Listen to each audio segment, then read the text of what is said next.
Skinwalker Ranch has been the most investigated paranormal site on the entire planet. But who's been investigating it? And why were they so interested in this site alone? That's what we're going to get into today.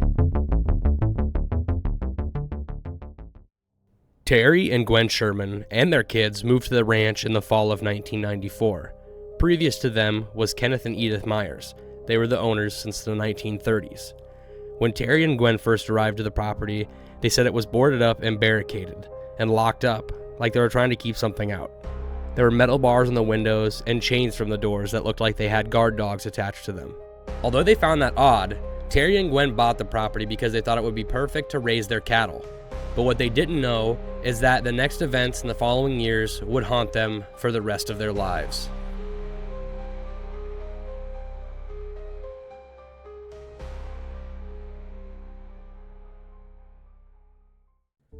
The Sherman family were unloading their truck when they spotted a wolf trotting towards them. It got to about 50 yards away, where it seemed to stop.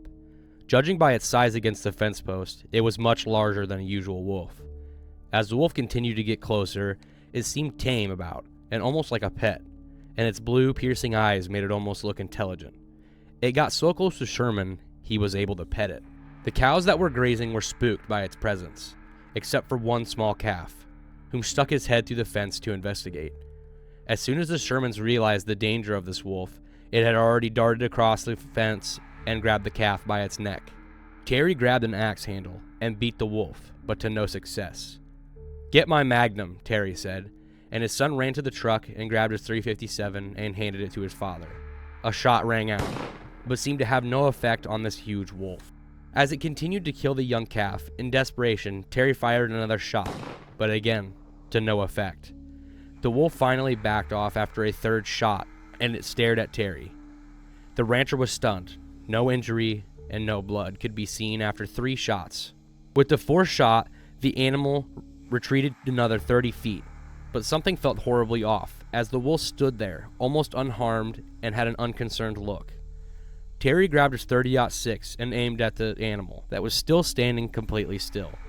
A shot rang out, but instead of the wolf falling to the ground like it should have, it just backed off a few more yards. The wolf took one more good look at the calf, and before turning around and trotting into the woods, he was shot one more time. And this time, Terry knew he had hit it because he saw a piece of flesh fly off. Terry was stunned, but could not let this predator live on his land and hunt his new cattle. As the wolf turned around and trotted into the woods, Terry and his teenage son went to track the animal. For the next half a mile, they tracked this wolf as it dodged in and out of the woods. When they reached the riverbed, its tracks seemed to just disappear. Again, this was soft mud, so it didn't make much sense. It would have had to have jumped 30 to 50 yards in each direction to even get out of the vicinity of the area. Its tracks almost seemed to up and disappear, like the wolf had just picked up off the ground and floated away. This was the story Sherman told of their first day on the ranch. Do not worry, do not click off the video yet. There will be more stories. This next part, I just wanted to include some more of the background history of who bought the property, why he bought the property, why the government got involved, those sort of things. So we will get into some more stories really soon. So getting into the time of the story, we know that Terry and Gwen Sherman moved to the ranch in 1994. But in 1995, the National Institute of Discovery and Science, aka NIDS, was formed. The organization was initially set up to research advanced serious studies and various fringe science, mostly paranormal topics and UFOlogy, which is just UFO science. In 1996, Desert News article broke the story about the strange activity on Skinwalker Ranch, which then later in 1996 led to the news article post being seen by billionaire Robert Bigelow. He ended up buying the ranch for $200,000 and used NIDS to move to the ranch to start doing research. So getting into Robert Bigelow, the billionaire who bought this property, he started off as a businessman, and he owns the Budget Suites of America, who also now owns Bigelow Aerospace. He's very big into afterlife science and paranormal things, so it kind of makes sense as to why he bought this property and had the funding to bring these scientists and researchers to the area to kind of investigate things. Now that you guys have a little bit more information on Robert Bigelow, I'd like to include a video of him himself speaking on why he decided to buy the ranch and what his intentions were with the ranch. What was your intention with the ranch? Well, first I spent quite a bit of time talking to Terry Sherman.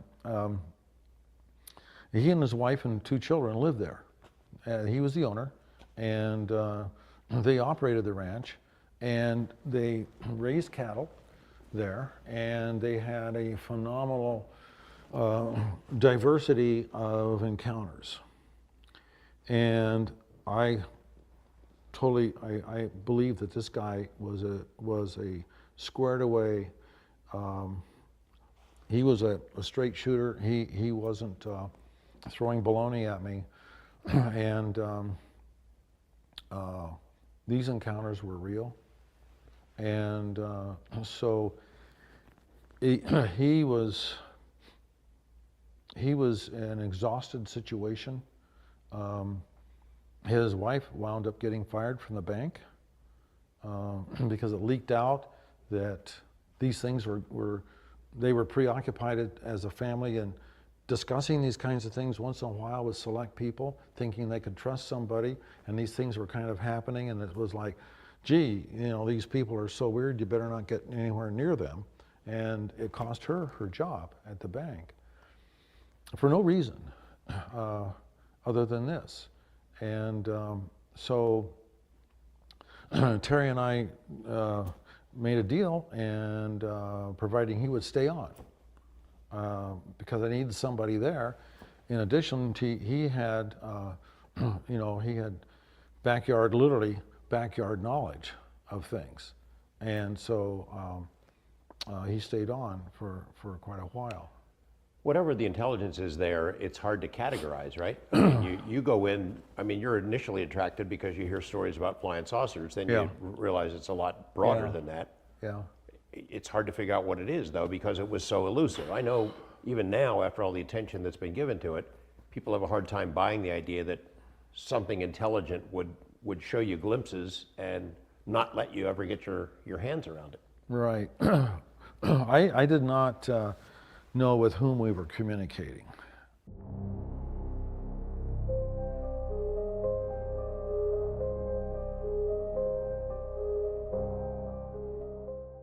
There are lots of stories from government workers or people that were working at the ranch at the time, and a lot of them are kind of just jumbled together and hard to read. But one I did find was a worker who was not specifically a government worker, but was at the ranch at the time. So he was just a normal guy, and he kind of just took down notes of things that were happening through the night, like weather conditions, things that they saw, stuff like that. He wasn't a scientist. He hasn't been able to talk about this publicly because they said he couldn't until the year 2032. The weird part about this is he's a very skeptical guy. He didn't really, believe in anything like this, but 2 of his friends actually worked for the government and were on this ranch, so that's how he got involved in this situation. There are points where he said geese would look like they got swatted out of the sky and would just fall to the ground, and he would feel vibrations through his feet and just odd one-off things. Another thing that he took into note was the abandoned buildings that were there. He was so used to seeing, abandoned buildings trashed by kids, spray painting, tearing things apart, but the only thing that was left of some of these buildings were cabinets just standing straight up with walls, and he found it so strange that nothing had ever been vandalized there. So this next story I'm about to read to you is a story directly from him about one of the things that creeped him out the most when he was there and was the reason for him leaving, actually. I was talking with my research partner when all of a sudden both of us noticed a very bright light source behind the abandoned buildings. We just barely finished discussing with each other that we both could see the light when the radio comms lit up with the others asking if we could see where it was coming from. We told them we couldn't see where or what it was coming from, but we were going to head over on foot as we were only about 50 meters away. The other teams were going to rally in the side-by-side and head down the mesa towards us for support. I assumed it was kids trespassing, a neighbor looking for some of their livestock, or even one of the off-duty security that was taking time off. As we got to the front of the house, we both began to either feel or hear a hum with a static-like sound along with it. And there was a very strong smell of electrical and a chemical smell combined with a wet, dank basement smell, I guess would be the best way for me to describe it. At this point, my research partner Sheila really began to spiral. She started to audibly cry and kept saying, "It's here now." It really caught me off guard. I had only known her a couple days, but in those days, we had developed a real bond and fondness for each other. Her downward spiral into crying seemed so out of character for her. She was an extremely bright girl with multiple master's degrees who was very level-headed. I did my best to calm her down while we moved along the side of the house. Right before we turned the corner, I could hear both of our radios crackling with static or feedback. I had called out hello 2 or 3 times but heard nothing, so I think even at this point I was weirded out. I turned the radios off and we made our way around the corner to the back of the house, and there it was, about 2 or 3 times the size of a basketball, a blue orb that almost seemed liquid-like, in the middle of the building, bubbling like a cauldron. But at the same time, it had what seemed like a static charge on the outside of it. A massive, and I mean massive, wave of panic came over me, and to this day, I can't tell you why I didn't take off running, because everything in this universe told me to go. I am no wimp, but I sure as hell am not the bravest guy in the world either. I think curiosity won over fear. How, I don't know. Sheila was covering her ears and crying, and it was then that I realized why. I could hear voices whispering. I couldn't hear them or hear what they were saying. I could just hear whispering voices. Then it became a dozen voices. Then it became 100 voices whispering. Then it became 1,000 and thousands of whispering voices, to the point where I think I was remembering wanting to cover my ears also. It was then I heard a side-by-side pulling in close to the front of the abandoned houses. This is really strange, but I almost got this feeling looking back at the orb like it was observing me. Almost like a lion looking back at its prey. At that point, all 7 of us had a vantage point on this thing.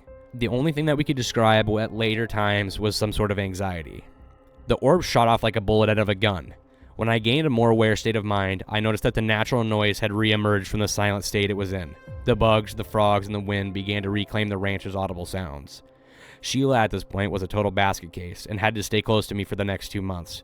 She would have massive anxiety as if she was away from me for even a minute. Sorry, I know that story was probably way too long.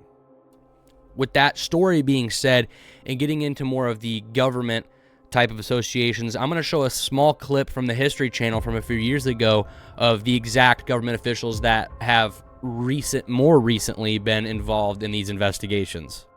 Us for this historic briefing. We were joined not only by former governor of Utah, Gary Herbert, but also Jim Royston, the CEO of Omnitech and former executive director of the International Space Station Laboratory, as well as Jay Stratton, who worked with Robert Bigelow to investigate the ranch in the early 2000s and was a career defense intelligence senior leader who was my boss when I took part in the federal government's UAP task force between 2019 and 2022.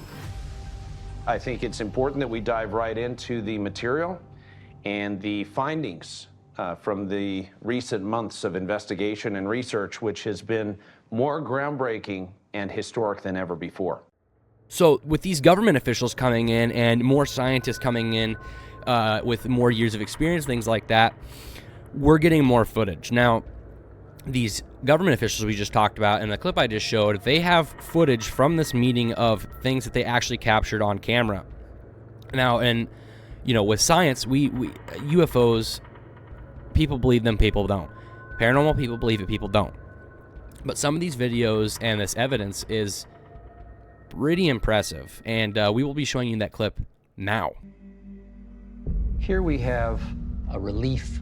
It gives it a three-dimensional quality, and some of the features show up a little more clearly when we look at them this way. Whoa. Wow, look at that. Oh yeah, you clearly see the object. You seeing it move across? I see it. I mean, you see it when it appears. So I'm going to take us back just a little in the timeline. That object is clearly there, but it didn't fly in, it didn't come up over the horizon, it just appeared in that spot. How did it get there? Explain how it would appear out of thin air. Wait till you see the next thing I've got for you. Oh, there's more. Oh, yeah. In this case, I have what I classify as ensembles of targets moving as if in formation. I want you to focus on this part of the screen here. Whoa. Oh my God. You see what's happening? Now look what happens. Oh my gosh. It's slowed down and changing position. That's huge. What was that? Now there's like 4 or 5 of them. Did you see that? I thought it was one object. They broke apart. And there's multiple of them. I got to see that again. So the clips I just showed you are from the History Channel, the TV show Skinwalker Ranch. Now, they do have government officials involved, but they're kind of previous government officials or people of importance from the past. Now, when we go back to Robert Bigelow, the government officials that were involved then, or the government agencies, are kept very quiet. Now, there is a little bit of information out there about it, but not a lot. And, you know, it's the American government. They hide things from us. That's what they do. Now, I don't know if it'll be released 20, 30 years from now, or if they'll keep it a complete secret forever. Who knows? But a lot of this stuff just isn't online. And as I've dove deeper into this topic, I've realized that more ominous and weird things have happened that just aren't talked about, and you have to dig for them. So I'd really like to do a whole deep dive on the entities and some more stories and things of videos and photos and some of the mysteries, things that happened while there was research on the land. So if you guys want me to go into a deeper dive and show more of this footage and, like I said, get into more of like the entity side and the horror stories and the crazy things that happened over the past 100 years, 200 years, 300 years of this ranch, let me know and I will make another video. I really appreciate you guys for watching, and I'll see you guys in the next one.